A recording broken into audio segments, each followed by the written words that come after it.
Thank you, John. It's hard for me to talk after John and Jesper because I'm probably the less expert among all of you. I'll just try to talk about the French policy and maybe say a few words and answer questions at the end of that talk. So in the French Federation, we have a special situation. You have probably following the events for the last 3 weeks that we have in France. France is a very central country since Napoleon, and we have a central government governing most of the things. And today we have a policy which is the Chess Federation is among public policies to try to go to the society. So I will just say the game of chess is recognized as a sport in France only for the last 18 years. But we are not member of the National Olympic Committee yet. They have asked us to affiliate after a French member is member of FIDE. So that's what they have asked just in October, Malcolm, for your information. So chess contributes, of course, to the education, and our Minister of Education has been recteur, so he has been in Guyane, which is French Guyane in the Americas, and in Créteil, and Jérôme Maufra, who is here, who has been working with him for so many years, and he is also favoring very much because he believed that chess is an extraordinary tool in France. So he's now the Minister of Education in France, and he's, let's say, supporting this quite actively. Of course, in France, we want to have what we say responsible citizens. And John was talking about having good human beings before, and I think chess is bringing a part of this. Also, we need social bond. We need also to have social cohesion. What do we mean by that? We mean, as was saying Jesper before, no problem of religion, no problem of culture, no ethnical problem. Everybody can play chess. There is no problems of being CSP++ or coming from difficult areas. So everybody can mix in that. And the French government is also looking, and the French Federation is also playing its role in this cohesion of the society. Just to give you an information, the French Federation is about 60,000 members. Among them, 40,000 are below 20. So this is something quite important for the youth. It's 900 clubs. It's structured in a way like France is structured, with a very strong central administration, and also then you have the leagues, then you have the departments, and then you have the clubs. So we are a tool, I would say, in the public policy in France also. We are not only the narrow thing, which is chess competition. Jesper said that, and he was playing chess before, and 10 years ago, he went to another direction. So now this is what we're trying to do also in France, is also to go to a broader direction, a transversal direction, so that we can use it really as a tool for the society and not only as a narrow competitive thing, which is very important because this is the basis that structures the federation. Without that, it doesn't exist. But with only that, it remains weak. So we have created, as we'd say, because in France, it's a very complex country. I know that you all know France, and you know that we are very special people. So we are very, very special, and so, in fact, we have different administrations that are, let's say, directing, controlling all aspects of sports in the society. So USEP, it's, in fact, the primary school sport federation, which is under the Minister of National Education, and which, in fact, is guiding all sport activities in the primary schools. So we are the specialists of chess as French Chess Federation.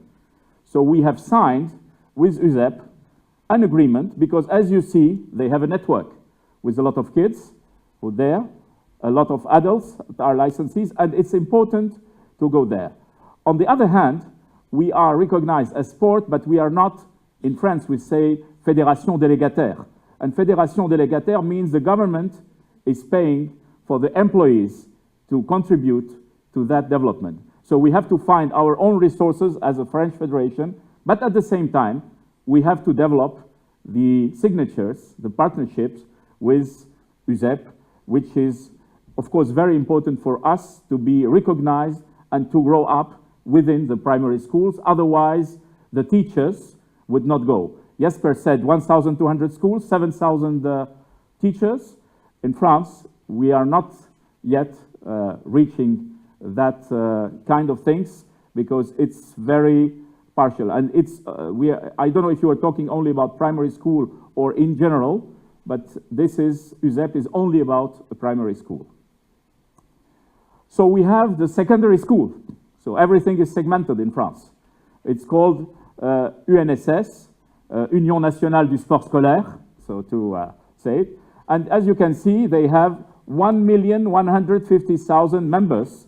So when you come into the secondary school in France, when you are a kid, I mean a teenager between 12 and 18, you can be a member of that, and when you practice sport, you do it that way.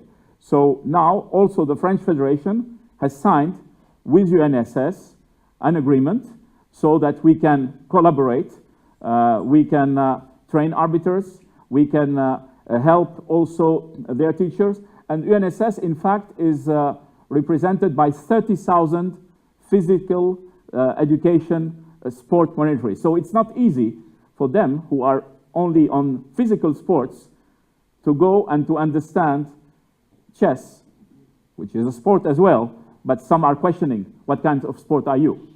So that's also the limit of the system. So Jesper was talking about the digital. We tried and we started with UNSS last year because, as we say, the only e-sport, which is a real sport, is chess. Because you were mentioning that through the fact of doing it with the teachers or doing it digitally. Here, they liked very much the idea to use that because, just for your information, in France, we have now 18 million people who are practicing sport through federations. It's 15 million different people, but 18 million people because some are practicing 2 or 3 sports, and we have 30 million people who are practicing outside of federations. So it's a total of, let's say, 45 million out of the 65, 66 million France population.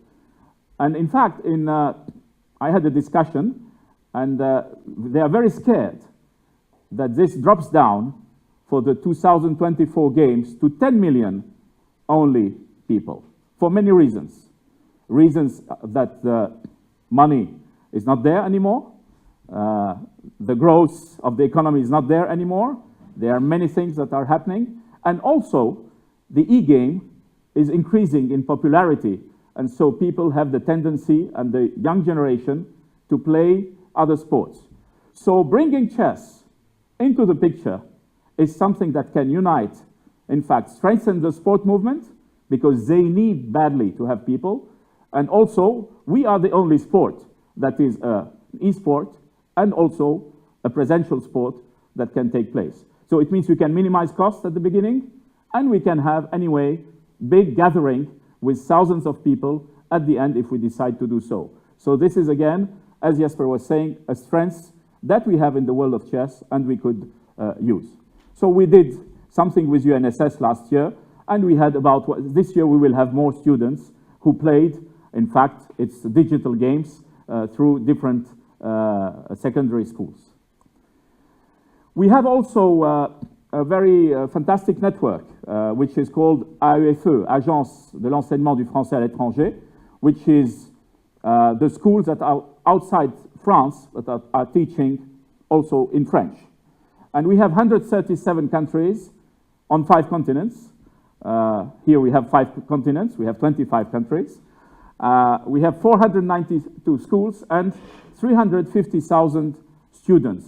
This means this is an incredible network, and we have also signed a partnership with AEFE where we can play, propose, train, and do activities with them. So, in fact, the French Federation is trying through those partnerships to bring chess more to schools and to show and to explain, because our problem, you were talking about communication, our problem is we're not communicating enough, we are only being on our narrow competitive skill that we have, that build all FIDE, that build all federations, but is not enough today as a tool to be propagated in the society. So we are working with them, of course, to make online championships, because they are representing a part of the world, and we could be doing something with all those kids who will participate. And you can imagine that this is very strong, let's say, pilot to try and to start with, that we could use in all those countries. So we also, this is a little bit out of the scope, but we are also, as we are working with public policy, we have signed as well partnership with the Ministry of Justice for the Department of Youth Protection. In fact, as you can see, there are about 150,000. Here it's 137. And we have 1,500 establishments to try to reinstate, to bring back those youths to the normal life. And they believe that chess is one of the tools that can help those youths also to start to be on the board, to communicate. And we have signed an agreement on 14th of April of that year with also the Ministry of Justice regarding that. In fact, also this is helping a lot the French Federation, because who is going to conduct that? It will be clubs.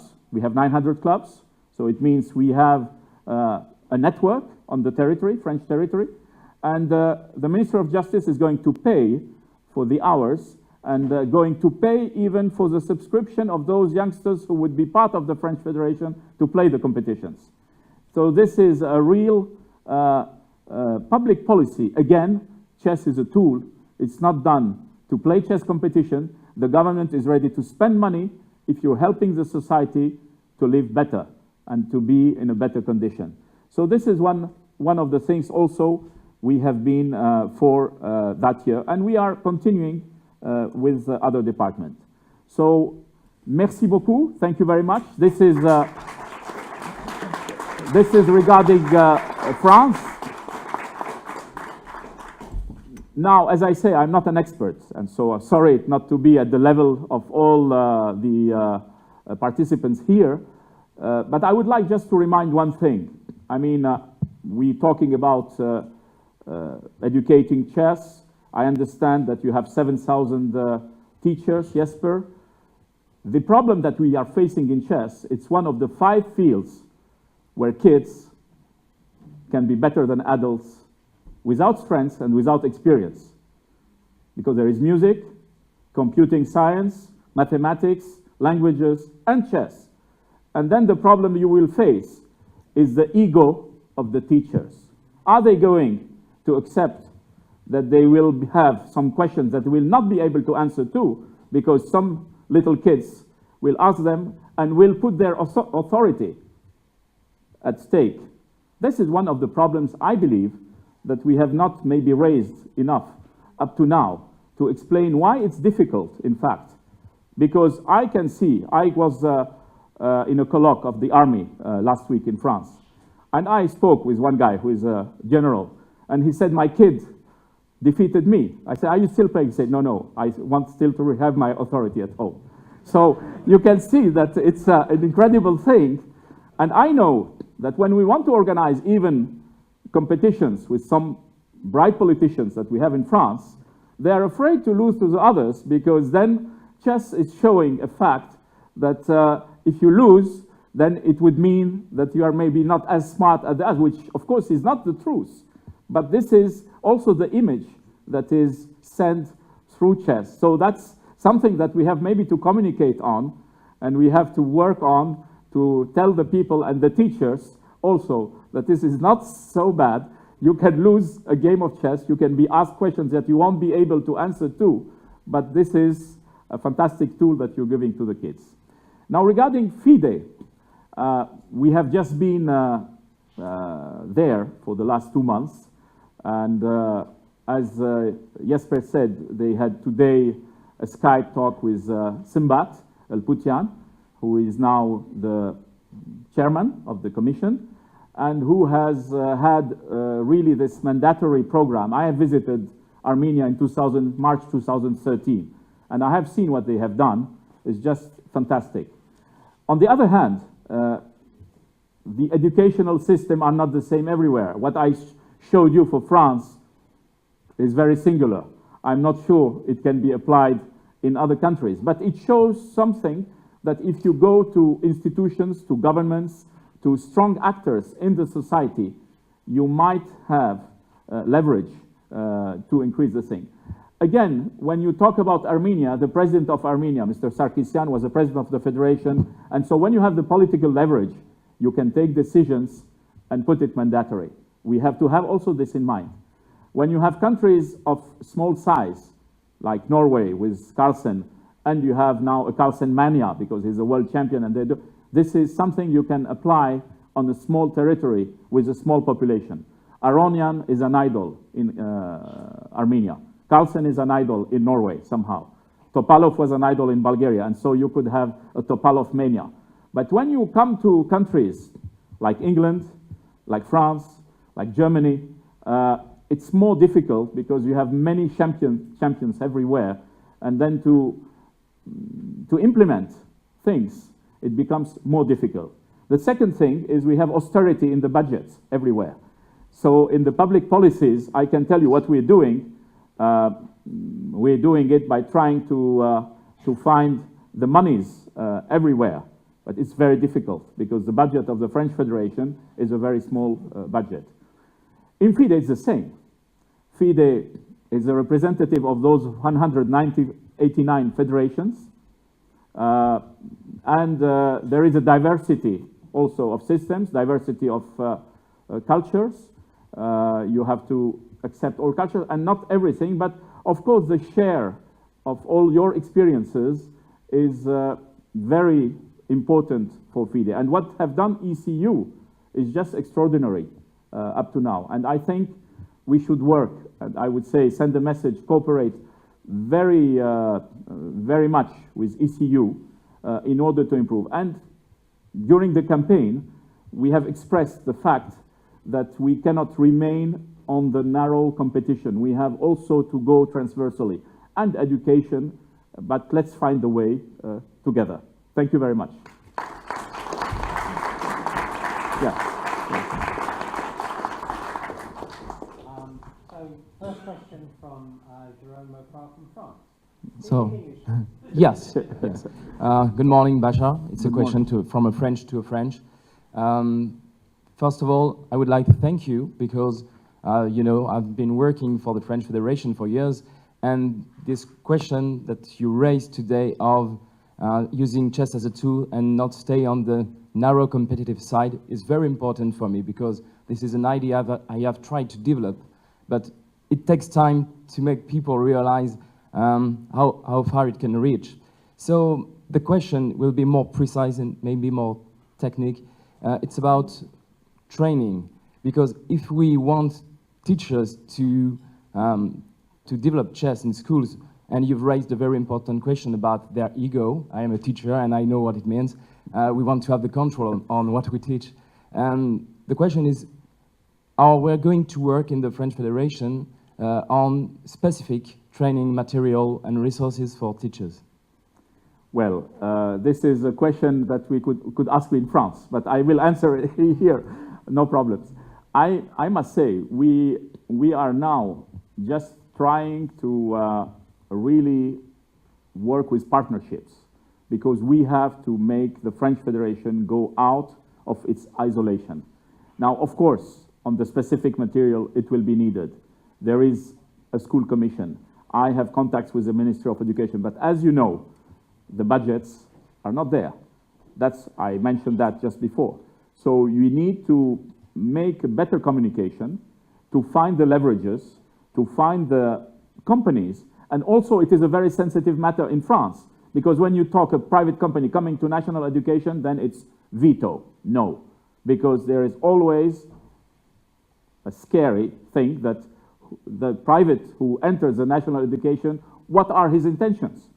That's a problem that we are facing in our country, in France, and that in other countries they are able to work on. Maybe this will move. If this moves, it will go much faster. But again, in Sweden, they have a system where the government is paying for each boy or girl who is coming and learning chess. So it is self-financed. That's what I heard when we had the talk in Batumi. So it's not the same case. When you have 100,000 or 80,000 kids and the government is paying 80 euro per kid, or I don't know, 8 euro per kid, I don't remember exactly, 8 euro per kid. So you have suddenly 6-7 million euro budget that you can use to bring chessboards, to teach the teachers, to bring 7,000. So they have a very fantastic way of doing it. If we would do this in France, Jérôme, can you imagine what would be the budget and how the people would react? So it's, of course, we need a lot of methodology working and continue to communicate. Yes, of course, I said it, yeah. Okay, one question from Alexis from Luxembourg. Yeah. Thank you. You said, Mr. Kouatly, excuse me for the voice because I caught a cold. You said just before that you are working now with the partners just to take out the Federation of Care Isolation in France. So the next step, if you have an agreement with the partners, and the things go well, you said before also about convincing the teachers to accept chess as a tool.